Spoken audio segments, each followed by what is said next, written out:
Music Talk goes up north to talk to Canadian singer-songwriter Ken Yates. Ken proves to be a real trooper. Despite having COVID, he still finds the strength to talk about his new album, Cerulean.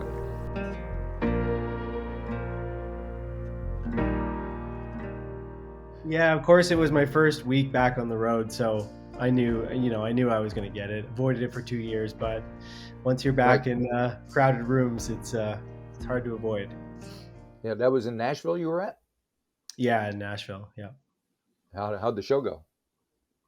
Show was great. Yeah, I'm glad we made it through the show because I was worried we'd have to cancel it, but made it through that and made it back home. So all things considered, the timing wasn't too bad. Cool. I see one of the backing or one of your singers, Liz Longley's from Nashville. Did she come up and sing with you at all? Yeah, we actually did like a Ken Yates and Friends kind of show. So I had four guests come and sing. Yeah, we had Liz, and actually all of them sang on the most recent record. So we had Liz Longley, we had Katie Pruitt who's singing on a song. We had Yep. my friend Brian Dunn who's from New York, and then Kathleen Edwards was also in town the same week. So it all just worked out that kind of everybody was in Nashville around the same time. So yeah, it was super Nice. fun. That must have been cool. It was, yeah, it was great. It was my first show in 2 years, so it was nice that it worked out like that to have some friends come. Right. And I think your next one is where, in Ann Arbor, Michigan on the 8th? It is, yeah, next week, June Yeah. 8th, yeah, in Ann Hopefully that'll Arbor. be. Are you playing with a band? What's the shows like? That one's going to be solo. Yeah, a few of the shows are going to be with a band. In a couple shows in Ontario that'll be with full band, but a lot of them will be solo as I start easing back into touring. Fair enough. Fair enough. So the album is called Cerulean, which means kind of deep blue color. So maybe you can let's start by dealing with the title and tearing that to shreds and explaining what that means to you. Yeah, so the title Cerulean came from the song, which is called Cerulean, and it's the last song I wrote for the record. Cerulean, where have you been? The socialites are out again, a passing note stuck in your throat. Some love it needs a second coat. It kind of wrapped everything up in a bow in terms of how how the rest of the songs came together, and it sort of just summed up what this whole record was about, which to me was basically sort of the turbulence of the last couple of years and just trying to find those moments of calm and moments of peace and moments of equilibrium, and so that song in particular is kind of about how you cycle through this sort of endless color wheel of emotions every day, and Yeah. cerulean to me was kind of that color of just kind of balance. So I thought it was a fitting title to name it after that song. And it does a nice job of wrapping up the album too, because let's face it, it starts out with the album starts out with the big one, so you're worrying about the big one coming and Right. getting you, and then Yeah. the future is dead, which is not much brighter. Yes. So, so Yeah, it's is there a narrative throughout the record? Do you think? yeah, it is. It's what's interesting to me. I don't think I realized it at the time, but the song, basically the track listing is basically almost the exact order of how of when I wrote those songs. Uh, So once I recorded all these songs and looked back on it, I sort of realized that it was just this timeline of all these things that I was working through personally. And of course, those first two tracks kind of started right. I wrote them right at the beginning of the pandemic, where very much like the global fear was in everybody's minds, and so naturally I was writing songs about the apocalypse and the end of the world. And then as the album right. goes along, I started looking a little bit more inward, and was going through a lot of stuff at the time. My mom was ill, and she was battling cancer at the same time as the pandemic started, and So I was going through a lot of stuff personally, and so the album's just kind of this timeline of me basically working through what I think now is me working through grief, Right. and then kind of searching for also recognizing a lot of the good in my life, which I think a lot of people have started recognizing over the course of these last 2 years, is just sort of appreciating all the good things we do have once a lot of things were taken away. So I think ultimately, yeah, by the end of the record, I'm reaching a bit more of a place of appreciation and calm, I think. Yep. Well, you do have a song called "Good Things," that the one that Liz sings on. So, Yep. and then that's near the end of the record. So, tell me about that one. How did you get Liz involved, and when did you write the song? I'd have missed all the good things. I'd have missed all the good things. I'd have missed all the good things. I'd have missed you. Yeah, Liz has been a friend for about 15 years now. We actually went to college together, so we've been singing together for a long time, and we've been friends for a long time. And she's sang on a couple of my past records as well. And yeah, and that song's actually mostly about my wife, who I've never actually written a song about, except when I Uh-huh. first started writing songs and they were really bad, and she was embarrassed that I was writing them about her, so I stopped writing them about her. And this is kind of the first song that is on an album that's actually about her. And like I said, it's just sort of me kind of appreciating a lot of the good things I have in my life. And Liz's voice just felt like the right voice for that song, since we've been friends for so long. And so yeah, she luckily, with even in a pandemic, most people learn how to record themselves from home. So Right. a lot of the guest singers on this record are they just sang it at home and sent me their vocals, which was really kind of a cool part of making this record, was just having collaborations without having to be there in person. Right. And you had Jim Bryson producing with you. So, what did he contribute to the process? Yeah, Jim.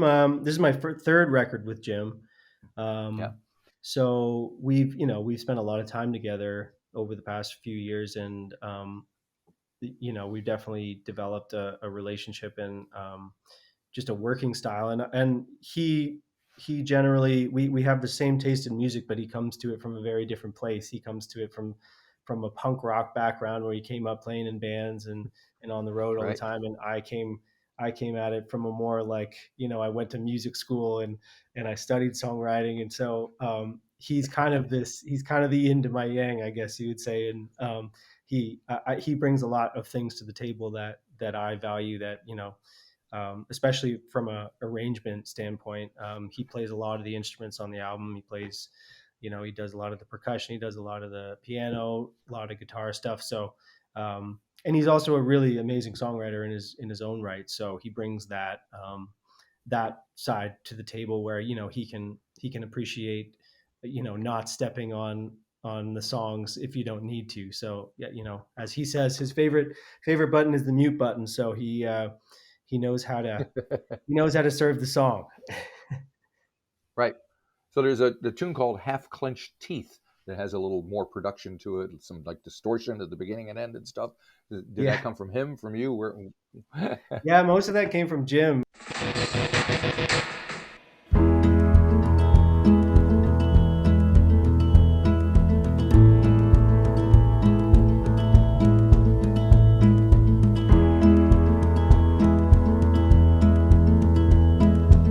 The weird little intro to that song is just us messing around in the studio in between takes. And he just Uh-huh. found a way to he we had left it in just as we were working on the songs, and he just decided he wanted to leave that in there. And that's what I love about Jim. He always tries to add these little things without me really even realizing they're in there, especially at the beginning and end of songs.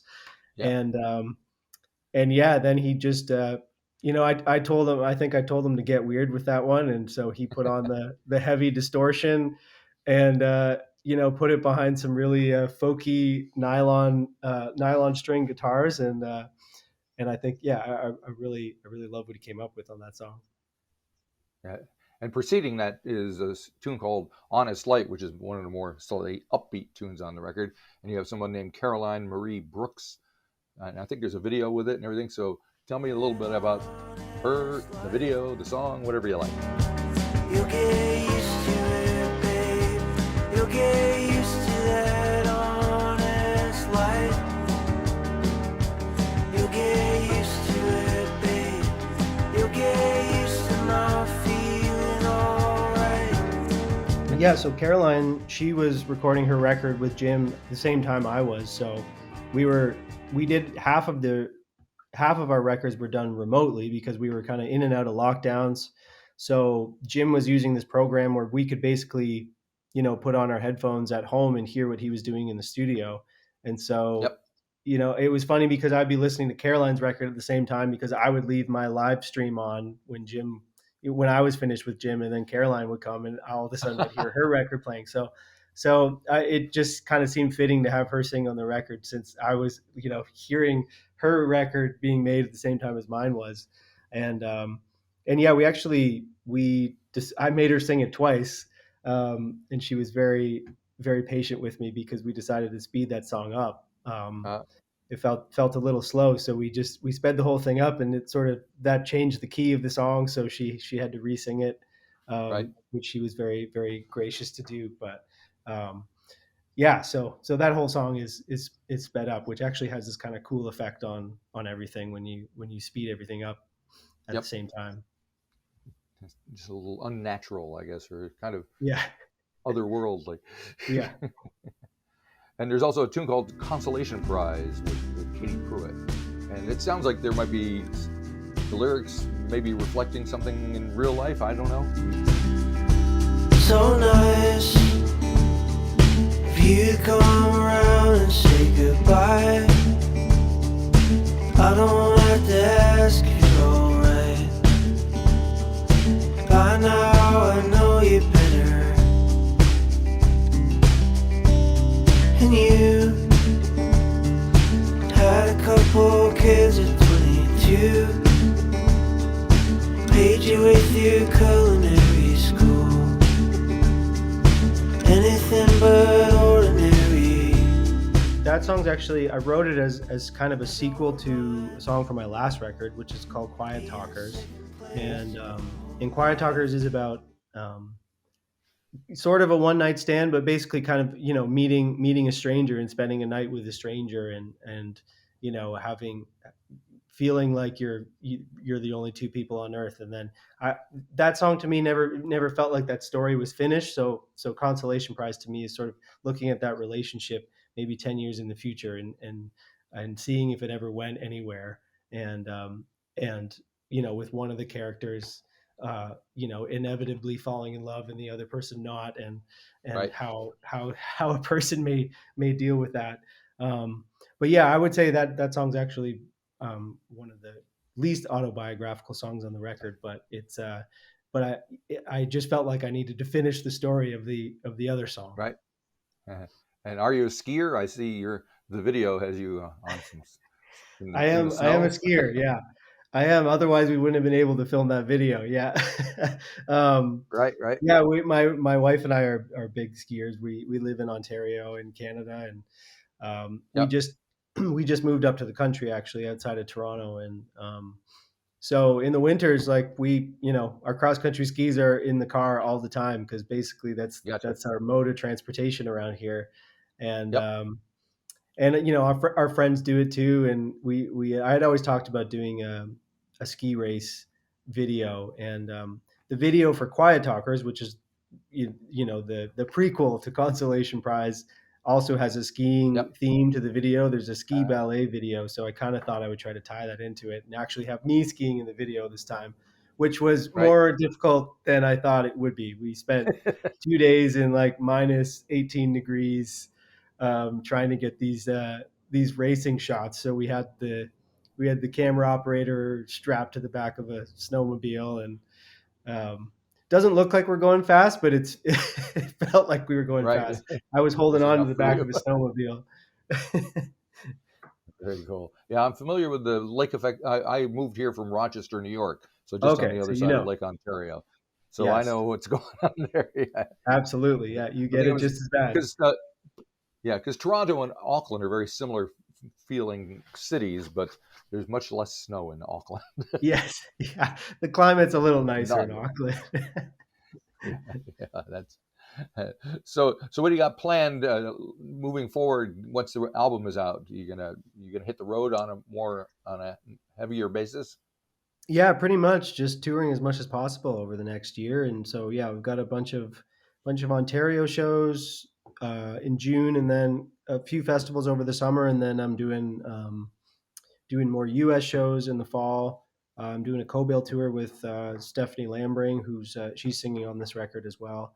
And Yep. yeah, basically just hitting the road as hard as possible, and yeah, as much as possible. Like, hopefully it's still a strange time to be going out there and playing shows, but people seem to be easing back into it. So Yep, yeah, yeah. It's kind of the vibe here as well. We're just kind of this week, in fact, our first international artists are kind of coming back in, and it's kind of a relief. And we have a great local scene, but there's only so many times you can see them all as well. right. So Yeah, that's the problem yeah, right now is right. everyone's getting on the road at the same time. So people have Yep, choices now. yep. They got to pick who they want to Well, that'll see. be a pleasant surprise anyway. Thank you for taking time to. I'm hoping you're gonna test negative very soon.